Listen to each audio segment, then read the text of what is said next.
బిడ్డలు చిన్నప్పుడు ఎలాగుంటారో తెలుసా? వాళ్ళ ఫేసు షైన్గా ఉంటుంది. ఎందుకంటే కళ్ళ కపటం, కుట్ర, పగ, ద్వేషం ఏమీ వాళ్ళలో ఉండవు. వాళ్ళ నవ్వులో ఒక స్వచ్ఛమైనటువంటి ఉంటుంది. వాళ్ళ ఫేసులో ఒక కాంతి ఉంటుంది. దాన్ని చూసినప్పుడల్లా మనకి ఎలాగుంటుంది తెలుసా? ఒక తెలియనటువంటి ఒక సంతోషం. ఇది ఎక్కువగా తల్లి తండ్రి అనుభవిస్తూ ఉంటారు. అర్థమవుతుందా?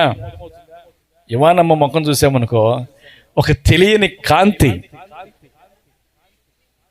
పాస్టమ్మ అంటుంటుంది, నీకు మాత్రమే కాంతి, ఇంకెవ్వరికి కాంతి ఉండదు, ఇంకెవ్వరికి కాంతి ఉండదు నాయన, నీకు ఒక్కటే కాంతి అది అని చెప్తుంటుంది. నిజమే. ఎందుకో వాడు ముఖాన్ని చూస్తుంటే ఒక తెలియని సంతోషం. అది చిన్నప్పుడు మాత్రమే ఉంటుంది. రేపు పెద్ద అయిన తర్వాత ఆ కాంతి, రేపు పాడు ముఖం వాడా, ఎంత టైం ఎంత, నువ్వు ఎప్పుడు వచ్చేది, ఎప్పుడు పెట్టుకునేది, ఎప్పుడు ఇదంతా చేయాలా, ఇలా ఉంటుంది. చిన్నతనంలో ఏముంటుంది? వాళ్ళ స్వచ్ఛమైన వాళ్ళు కదా, ఏముండదు కదా, వాళ్ళకి ఏం తెలియదు కదా. ఒక షైన్ ఉంటుంది. అలాగున సంగమా, నీ కుటుంబంలో నీ ఫేసే ఒక షైన్. నీ బిడ్డలకి నీవే ఒక కాంతివై ఉండాల. అది నీ భార్యకి భర్తవైన నీ ఫేసే ఒక షైన్ అయి ఉండాల. నీ భర్త దిగుల్లో ఉన్నప్పుడు భార్య నీ ఫేసే నీ భర్తకి ఎలాగ ఉండాలా?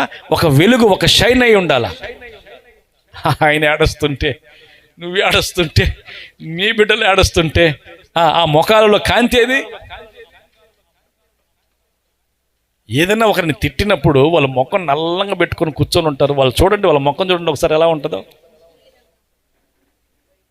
చూసే కొద్దీ డోకు వస్తుంది. ఆ ఫేసే ఫస్ట్లో నువ్వు చూడాలని ఆశపడిన ఫేస్ అది. ఎక్కి ఎక్కి ఎక్కి ఎక్కి ఎక్కి ఎక్కి చూడాలని ఆశపడ్డావే, ఆ ముఖమే అది. ఇప్పుడు ఎలాగుందో తెలుసా? నీ ఇంట్లో కొత్త ముదుబండలా కూర్చొని ఉంది అని అనిపించకూడదు. భర్త అలా రాగానే ఒక తెలియని ఒక షైన్గా ఉండాలి. భార్య అలా నడుస్తూ ఉంటే ఇంటిలో ఒక వెలుగుగా ఉండాలి.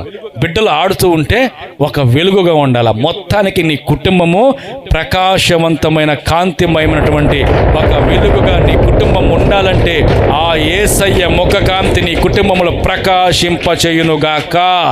సమాధానం అనే కాంతి ప్రకాశింపచేయునుగాక. ఆమేన్. హల్లెలూయా.